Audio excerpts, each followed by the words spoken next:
সুপ্রভাত বন্ধুরা, আজ হলো 16 এপ্রিল, 2 বৈশাখ, 27 শাওয়াল, বৃহস্পতিবার। আজকের সকালের বিশেষ বিশেষ খবরগুলি হলো: আজ মহিলা সংরক্ষণ বিল পেশ।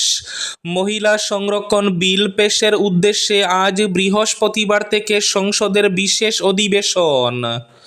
চীনা চিপযুক্ত পুরনো সিম নিয়ে নিরাপত্তা উদ্বেগ, সারা দেশে সিম বদলানোর ভাবনায় কেন্দ্র। বুটের ফলাফলের পর ক্ষমতায় এলেই মহিলাদের মাসে 2,000 টাকা, বিনামূল্যে 3টি গ্যাস সিলিন্ডারও, প্রতিশ্রুতি বিজেপির। আমেরিকার নতুন বার্তা নিয়ে ইরানে পৌঁছালেন পাক সেনাপ্রধান মুনির।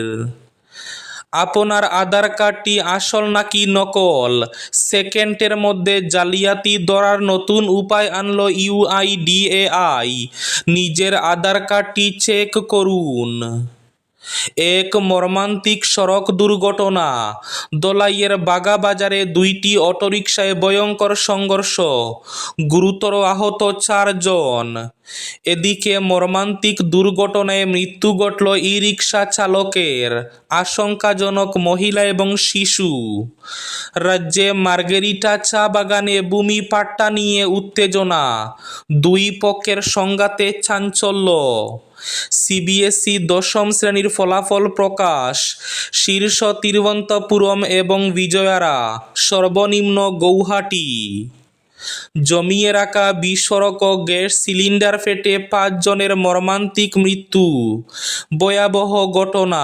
চড়ক পূজা অর্থাৎ শিবের গাজন উৎসবকে ঘিরে বরাকে পরিলক্ষিত হলো উৎসবমুখর পরিবেশ এবং থাকবে আজকের বরাক উপত্যকার 3 জেলার আবহাওয়ার খবর।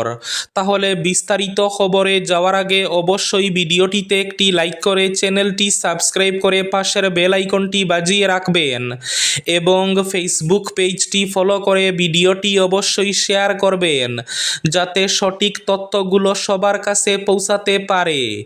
এবার শুনুন আজকের খবরগুলির বিস্তারিত। রাজ্যের মার্গেরিটা চা বাগানে ভূমি পাট্টা নিয়ে উত্তেজনা, দুই পক্ষের সংঘাতে চাঞ্চল্য। তিনসুকিয়া জেলার মার্গেরিটা চা বাগানে বুধবার সরকারি ভূমি পাট্টা কেন্দ্র করে এক উত্তপ্ত পরিস্থিতির সৃষ্টি হয়। চা জনজাতি সম্প্রদায়কে ভূমি পাট্টা প্রদান নিয়ে সরকারের সাম্প্রতিক উদ্যোগের মধ্যেই জমির মালিকানা ঘিরে এই বিরোধের সূত্রপাত ঘটে। ঘটনার বিবরণ অনুযায়ী 83 নম্বর মার্গেরিটা বিধানসভা কেন্দ্রের অন্তর্গত ওই এলাকায় সরকারি প্রকল্পের অধীনে এক শ্রমিককে বরাদ্দ দেওয়া জমি ও বাড়ির দখল নিয়ে দুই পক্ষের মধ্যে সংঘর্ষের সৃষ্টি হয়।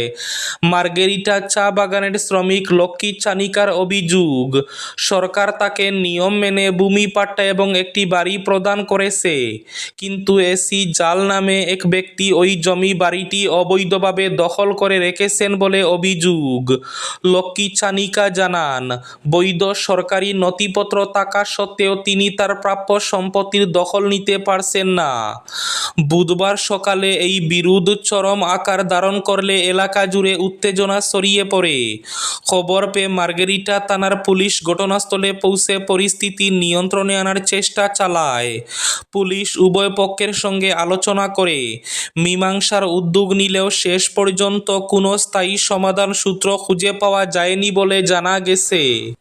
ক্ষমতায় এলেই মহিলাদের মাসে 2,000 টাকা, বিনামূল্যে 3টি গ্যাস সিলিন্ডারও, তামিলনাড়ুতে প্রতিশ্রুতি বিজেপির।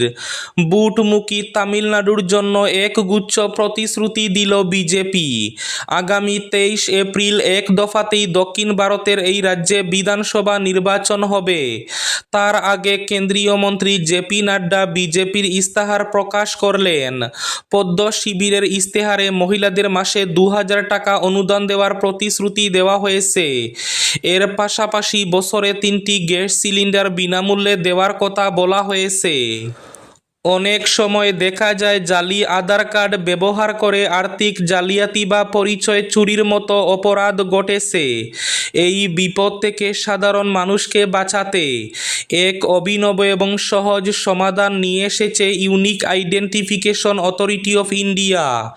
আধার জালিয়াতি রুখতে ইউআইডিএআই তাদের অফিসিয়াল আধার অ্যাপে একটি বিশেষ কিউআর কোড স্ক্যানার ফিচার যুক্ত করেছে।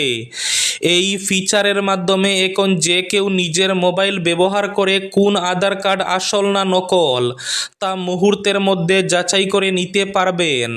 এর জন্য কোনো বিশেষ টেকনিক্যাল জ্ঞানের প্রয়োজন নেই, শুধুমাত্র ফোনের ক্যামেরা ব্যবহার করেই সত্যতা যাচাই সম্ভব। সিবিএসই দশম শ্রেণীর ফলাফল প্রকাশ।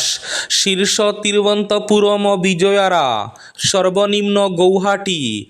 Central board of secondary education 2026 সালের দশম শ্রেণীর ফলাফল ঘোষণা করেছে। ছাত্রছাত্রীরা বোর্ডের অফিসিয়াল ওয়েবসাইট cbse.gov.in বা result.cbse.nic.in এ গিয়ে তাদের রোল নম্বর, স্কুল কোড এবং অ্যাডমিট কার্ড আইডি ব্যবহার করে ফলাফল দেখতে পারবেন। প্রকৃতপক্ষে এই ফলাফলটি একজন ছাত্রছাত্রীর পড়াশোনার প্রথম গুরুত্বপূর্ণ ধাপ, কারণ এটি তাদের পরবর্তী পাঠ্যক্রম এবং বিভাগ নির্বাচন নির্ধারণ করে। তাই ছাত্রছাত্রী এবং অভিভাবকদের জন্য সঠিক তথ্য জানা জরুরি। সিবিএসই দশম শ্রেণীর ফলাফল সাধারণত বোর্ডের অফিসিয়াল ওয়েবসাইটে প্রকাশ করা হয়েছে। আজ মহিলা সংরক্ষণ বিল পেশের উদ্দেশ্যে আজ বৃহস্পতিবার থেকে সংসদের বিশেষ অধিবেশন।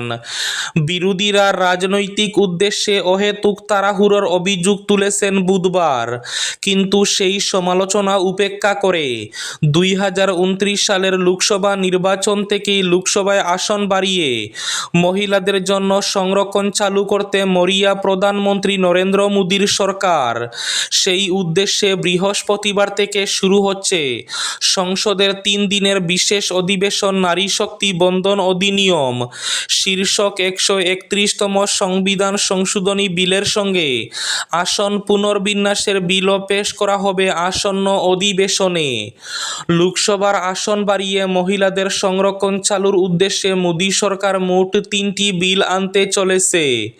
তার খসড়া মঙ্গলবার পাঠানো হয়েছে সাংসদদের কাছে। সেগুলি হল মহিলা সংরক্ষণের জন্য 131তম সংবিধান সংশোধনী বিল, লোকসভার সাংসদ সংখ্যা বাড়িয়ে 850 করার জন্য আসন পুনর্বিন্যাস বিল এবং কেন্দ্রশাসিত অঞ্চল আইন সংশোধনী বিল। মর্মান্তিক দুর্ঘটনায় মৃত্যু ই-রিকশা চালকের, আশঙ্কাজনক মহিলা এবং শিশু। সোনামুড়া বিলোনিয়া সড়কে বুধবার ঘটে যাওয়া এক ভয়াবহ সড়ক দুর্ঘটনায় মুহূর্তের মধ্যে স্তব্ধ হয়ে যায় গোটা এলাকা। শোভাপুর গার্লস হাই স্কুলের সামনে সংঘটিত এই মর্মান্তিক ঘটনায় প্রাণ হারান এক পরিশ্রমী ই-রিকশা চালক। গুরুতর আহত হন এক মা এবং তার ছোট্ট শিশু। একই পরিবারের 3 সদস্যের জীবনে নেমে এসেছে চরম বিপর্যয়। নিহত ব্যক্তি প্রদীপ দাস প্রতিদিনের মতো জীবিকার সন্ধানে রাস্তায় বেরিয়ে আর বাড়ি ফেরেননি। তার মৃত্যুর খবরে শোকে ভেঙে পড়েছে পরিবারের পরিজন। এক নিমেষে হাসি খুশি পরিবার হারিয়েছে তাদের উপার্জনকারী সদস্যকে। দুর্ঘটনার সময় ই-রিকশায় থাকা সেলিনা আক্তার এবং তার 4 বছরের পুত্র মোহাম্মদ শামী গুরুতরভাবে আহত হন। রক্তাক্ত অবস্থায় স্থানীয়রা তাদের উদ্ধার করে হাসপাতালে নিয়ে যান, তবে শারীরিক অবস্থার অবনতি হওয়ায় তাদের উন্নত চিকিৎসার জন্য আগরতলায় স্থানান্তর করা হয়েছে। এ সময় মানবিকতার পরিচয় দিয়েছেন স্থানীয় যুবক শাকিল ও মনির। নিজেদের জীবনের ঝুঁকি উপেক্ষা করে দ্রুত ঘটনাস্থলে পৌঁছে আহতদের উদ্ধার করেন তারা, যা প্রশংসার দাবি রাখে। এদিকে প্রাথমিক তদন্তে অনুমান করা হচ্ছে অতিরিক্ত গতির কারণে এই দুর্ঘটনা ঘটেছে। এদিকে দোলাইয়ের বাগা বাজারেও দুটি ই-রিকশা অর্থাৎ অটোরিকশার ভয়ঙ্কর সংঘর্ষ, গুরুতর আহত 4। সংকটজনক অবস্থায় শিলচর মেডিকেল কলেজ ও হাসপাতালে চিকিৎসাধীন শারীরিক প্রতিবন্ধী এক শিশু। আহতরা সোনাবাড়িঘাট এলাকার বাসিন্দা বলে জানা গেছে। জমিয়ে রাখা বিস্ফোরক ও গ্যাস সিলিন্ডার ফেটে 5 জনের মর্মান্তিক মৃত্যু। ভয়াবহ বিস্ফোরণে রক্তাক্ত অন্ধ্রপ্রদেশের শ্রী সত্যসাই জেলার কাদিরি মণ্ডলের কুম্বারা বান্ডালা পল্লী গ্রাম। একটি বাড়িতে জমিয়ে রাখা বিস্ফোরক ও গ্যাস সিলিন্ডার ফেটে অন্তত 5 জনের মৃত্যু হয়েছে। এই মর্মান্তিক ঘটনায় আহত হয়েছেন আরও প্রায় 20 জন। তাদের মধ্যে বেশ কয়েকজনের অবস্থা অত্যন্ত আশঙ্কাজনক বলে জানিয়েছে প্রশাসন। পুলিশ সূত্রে খবর, স্থানীয় এক শ্রমিকের বাড়িতে বিস্ফোরক সামগ্রী ও গ্যাস সিলিন্ডার মজুত রাখা ছিল। হঠাৎই সেগুলি বিস্ফোরিত হলে মুহূর্তের মধ্যে ভেঙে পড়ে গোটা বাড়িটি। বিস্ফোরণের তীব্রতায় পাশের কয়েকটি বাড়িও ক্ষতিগ্রস্ত হয়। প্রাথমিক তদন্তে জানা গিয়েছে বাড়িতে 4টি বিস্ফোরক দ্রব্য মজুত ছিল। সেগুলি বেআইনিভাবে রাখা হয়েছিল কিনা তা খতিয়ে দেখা হচ্ছে। ইতিমধ্যে একটি মামলা দায়ের করে এই ঘটনার তদন্ত শুরু হয়েছে। চীনা চিপযুক্ত পুরনো সিম নিয়ে নিরাপত্তা উদ্বেগ, সারা দেশে সিম বদলানোর ভাবনায় কেন্দ্র। ভারতে পুরনো সিম কার্ড প্রতিস্থাপনের প্রস্তাব বিবেচনা করছে সরকার। একটি তদন্তে পুরনো ভারতীয় সিম কার্ডে চীনা চিপসেট পাওয়া যাওয়ার পর এই সিদ্ধান্ত নেওয়া হয়েছে। ভারত সরকার এখন দেশের পুরনো মোবাইল সিম কার্ড বদলানোর প্রস্তাব বিবেচনা করছে। আমেরিকার নতুন বার্তা নিয়ে ইরানে পৌঁছালেন পাক সেনাপ্রধান মুনির। সমঝোতার জন্য ইরান এবং আমেরিকাকে ফের আলোচনায় বসাতে চায় পাকিস্তান। সেই চেষ্টা চলছে। বুধবার ইরানের রাজধানী তেহরানে পৌঁছে গিয়েছেন পাকিস্তানের সেনাপ্রধান তথা ফিল্ড মার্শাল আসিম মুনির। তার সঙ্গে পাক মন্ত্রী মহসিন নকভিও রয়েছেন। জানা গেছে আমেরিকার তরফে নতুন একটি বার্তা নিয়ে ইরানে গিয়েছেন মুনিররা। দ্বিতীয় দফার সমঝোতার আলোচনা প্রসঙ্গে সেই বার্তা দেওয়া হয়েছে। আজকের বরাক উপত্যকার 3 জেলার আবহাওয়ার খবর। আজ বরাক উপত্যকার 3 জেলার আকাশ ফর্সা থাকার পূর্বাভাস। শিলচর কাছাড়ে আজ সর্বোচ্চ তাপমাত্রা থাকবে 32 ডিগ্রি সেলসিয়াস এবং সর্বনিম্ন তাপমাত্রা থাকবে 22 ডিগ্রি সেলসিয়াস। শ্রীভূমি তথা করিমগঞ্জ জেলায় আজ সর্বোচ্চ তাপমাত্রা থাকবে 31 ডিগ্রি সেলসিয়াস এবং সর্বনিম্ন তাপমাত্রা থাকবে 21 ডিগ্রি সেলসিয়াস। হাইলাকান্দি জেলায় আজ সর্বোচ্চ তাপমাত্রা থাকবে 31 ডিগ্রি সেলসিয়াস এবং সর্বনিম্ন তাপমাত্রা থাকবে 22 ডিগ্রি সেলসিয়াস। এবার শেষ খবরটি। চড়ক পূজা অর্থাৎ শিবের গাজন উৎসবকে ঘিরে বরাকে পরিলক্ষিত হল উৎসব মুখর পরিবেশ। শিলচরে সন্ন্যাসী জীবন বর্মন অতীন্দ্র দাসের আয়োজন এবারও নজর কাড়তে সক্ষম হয়েছে মানুষের। চড়ক পূজা হিন্দু ধর্মাবলম্বীদের একটি অন্যতম লোক উৎসব। প্রতি বছর চৈত্র মাসের শেষ দিনে এই পূজা অনুষ্ঠিত হয়। চড়ক পূজা হিন্দু ধর্মাবলম্বীদের একটি অন্যতম লোক উৎসব। প্রতি বছর চৈত্র মাসের শেষ দিনে এই পূজা অনুষ্ঠিত হয়। চড়ক পূজা দেবাদিদেব শিবের গাজন উৎসব নামেও পরিচিত। পূজা উদযাপনকে মাথায় রেখে বিভিন্ন আয়োজকরা শিব পার্বতী এবং কালী সেজে পাড়ায় পাড়ায় নৃত্য পরিবেশন করার পাশাপাশি বিভিন্ন ধর্মীয় অনুষ্ঠানের মাধ্যমে চাল ডাল ফলমূল অর্থ তুলে পূজার খরচ জোগাড় করেন। এই ছিল আজকের সকালের বিশেষ বিশেষ খবরগুলি। ভিডিওটি অবশ্যই লাইক করে শেয়ার করে দেবেন।